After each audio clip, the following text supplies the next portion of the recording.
Muito bem-vindo, professor João Carlos Lazzarini. É um prazer tê-lo aqui da Super Varejo de novo, mais uma vez aqui com a gente, né? Sempre participando da Impressa. E agora a honra aqui de recebê-lo ao vivo para esse talk show do varejo aqui. Muito obrigado pela presença, professor. Imagina, Rogério, eu que agradeço. Sabe, como eu sempre tenho a oportunidade de dizer para vocês, eu sinto muito prazer de estar participando dos eventos e tudo aquilo que acontece na APAS, né? Pelo próprio histórico que a gente tem, né, que eu tenho com a APAS, tenho com vocês, eu guardo com muito carinho no coração por todos os bons momentos, e alguns momentos difíceis, mas sempre foi muito positivo os momentos que a gente teve junto. Isso eu tenho realmente um grande prazer estar com vocês, eu que agradeço. Recentemente a Nielsen lançou um estudo aí sobre consumidores, pegando esse período aí da pandemia. Queria que você comentasse um pouco esse estudo, né? Quando pensamos em consumidores que a Nielsen usou afetados e não afetados, né?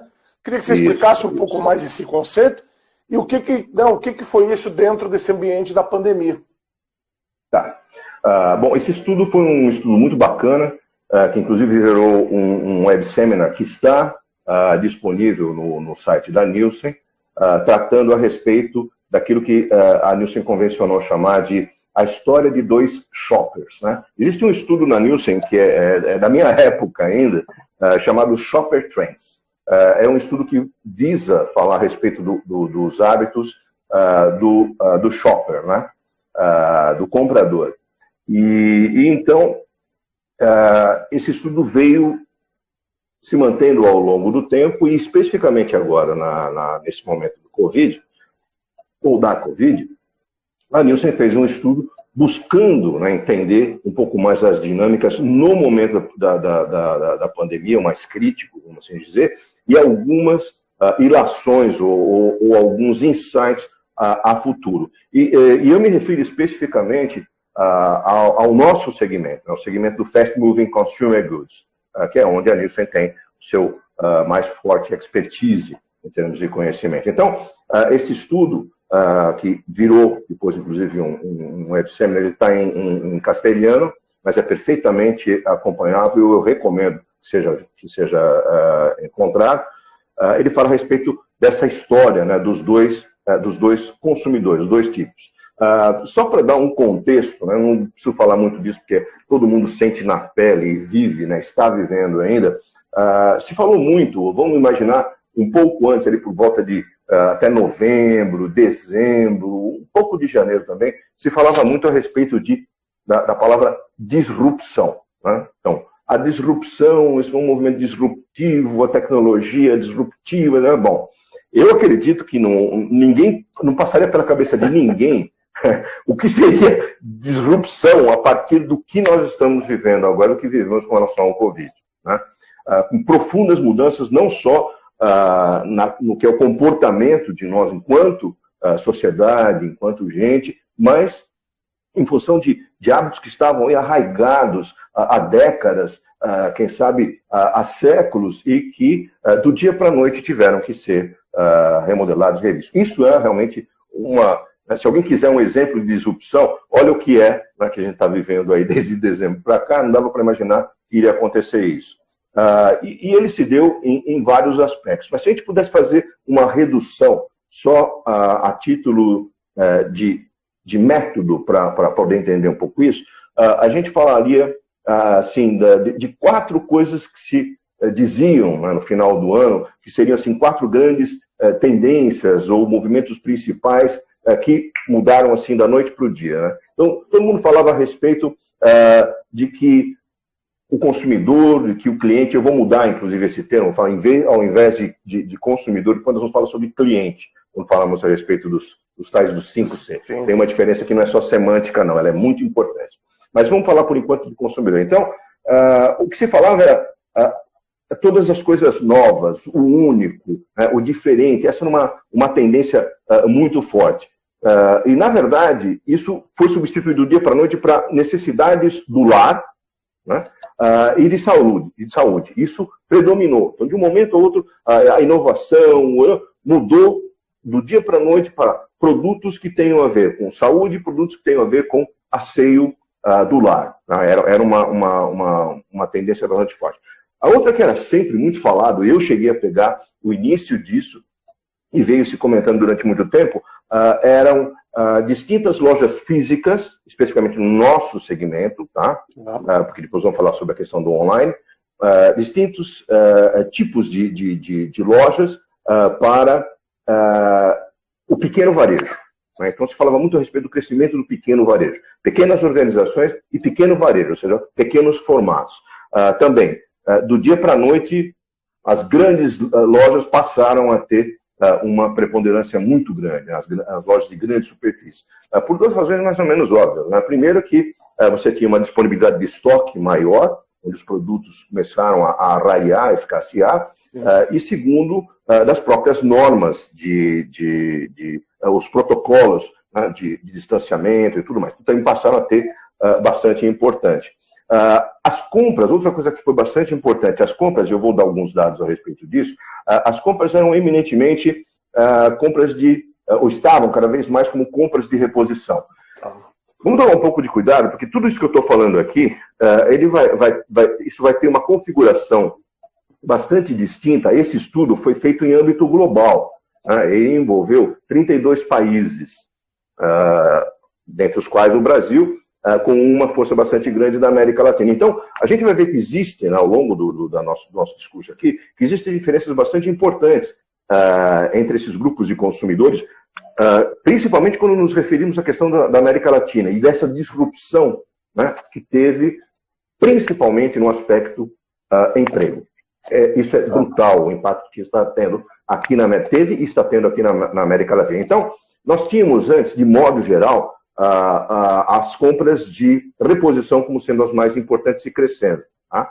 Também, do dia para a noite, nós tivemos um movimento contrário. As compras de abastecimento começaram a ter uma importância bastante significativa, muito mais do que as compras de reposição. Estamos falando exatamente deste momento que nós estamos vivendo. Estamos saindo praticamente do que foi a primeira onda, ou uma segunda onda, mas estamos começando a nos mover um pouquinho. Tá?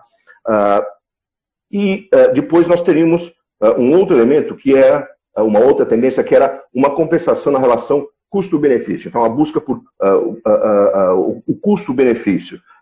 E, na verdade, o que passou a ser importante era aquilo que está disponível, né? Aquilo que tem. Num primeiro momento. Então, uma série de desacertos. É só a gente lembrar, né, seria risível se não fosse sério, né, da falta de papel higiênico. Eu tive a oportunidade de acompanhar em 2 ou 3 grandes lojas da região onde fazia a compra. Sumiu papel higiênico, assim como os outros artigos, como álcool gel e tudo mais. Bom, então houve uma mudança bastante grande no que diz respeito a essas tendências. E eu já havia mencionado anteriormente, a Nielsen, então, começa a avaliar isso sob o prisma, ou sob uma luz de uma questão fundamental, principalmente para nós aqui na América Latina, que é a questão do emprego. Então, houve uma brutal redução no nível de empregos. Já não estávamos numa situação muito tranquila na América Latina, em especial no caso do Brasil, com relação a esse. E aí a coisa ficou bastante complicada. E, de modo geral, para não me alongar muito nisso, mas todo mundo está sentindo na pele, eu senti na pele, né? Eu particularmente senti bastante, porque as aulas presenciais foram todas canceladas, então há que se reinventar e tudo mais, mas eu fui muito privilegiado em função dos inúmeros, dos milhares de brasileiros aí que tiveram problemas sérios de perda salarial ou de perda de Você conseguiu se manter no grupo do não afetados. Aí é que está, exatamente. É por isso que ela faz, então, uma divisão bastante bacana, que são, de um lado, bom, em primeiro lugar é o seguinte, afetado todo mundo foi, né? Afetado, a não ser aqueles que estão acima do bem e do mal, nós não vamos falar sobre isso agora, mas, de modo geral, a população, a gente pode chamar aqueles que foram relativamente impactados, né? Mas, de uma certa maneira, se mantêm, se seguram, estão aí relativamente impactados, mas a gente tem um outro grupo que são os impactados, de um lado pela questão do emprego, que é bastante sério, então você perde o emprego, há uma redução no seu salário, você não pode sair de casa, há distanciamento social, tudo isso tem um impacto muito grande para um grupo bastante importante. E um outro grupo, né, que, são que é o grupo daqueles que têm comorbidade. Tá? Aqueles como eu tenho diabetes, estão um pouquinho acima do peso, tem problemas cardíacos. Então, ela dividiu em esses três grupos. Os impactados relativamente, que é a maioria, aproximadamente uns 60%, e os outros 40% mais ou menos dividido entre aqueles que tiveram problemas de emprego ou alguma redução salarial e aqueles que foram impactados por questões de saúde. Isso é em âmbito global. Mas se a gente olhar para a Latinoamérica, né, a proporção, como eu disse, que era 60, 20, 20 aproximadamente, tá, entre esses três grupos, relativamente impactados por questões de emprego, impactados por saúde, esse impactados por questões de emprego na América Latina sobe para 42%. 42%, é praticamente o dobro daquilo que na média global aconteceu. Né? Então, aí a gente já começa a pintar o pano de fundo de que nós não falamos de um consumidor apenas, não falamos de necessidades que são médias. Né? A gente tem que atentar para essas diferenças que foram muito bem captadas pelo estudo da Nielsen. Tá? Uma outra coisa que aconteceu também é que na busca por alternativas ou de disponibilidade de produto, ou até por uma questão de preço propriamente dito, já que existe essa componente de redução salarial ou de falta de emprego, aumentou o número de canais visitados também. Então, os canais visitados passaram de alguma coisa como um pouco menos de 5 para quase 6 na América Latina. Isso aconteceu indistintamente em supermercados, em hipermercados, né? Comparativamente ao outro estudo que foi feito em 2019, sem exceção, todos os canais tiveram um número maior, né? Um número de canais visitados do que aqueles de 2019. Isso foi uma tentativa de uma certa maneira, mitigar a questão da perda salarial com a disponibilidade de produtos. Tá? Bom, mais ou menos também se pode entender o que foi considerado nessas visitas como sendo elementos importantes pelos consumidores, tá? Então, pelos compradores, pelos shoppers.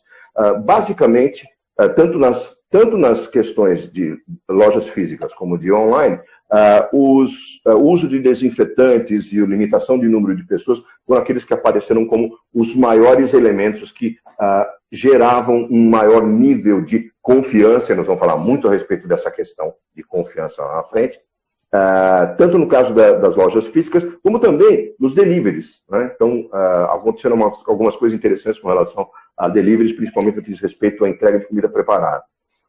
Então, o uso de máscara pelo atendente, a entrega sem contato, foram coisas muito ressaltadas como importantes dentro desse grupo de consumidores, em especial por aquele grupo que era afetado por saúde, claro, né, que tem alguma limitação Sim. no que diz respeito à saúde. O que são os 5 Cs aí na relação de varejo e consumidor? Exatamente. Ou cliente, né? Eu prefiro agora chamar a relação com o cliente, onde eu vou ter uma relação de assiduidade. Então, eu falo de confiança, começo por ela, confiança.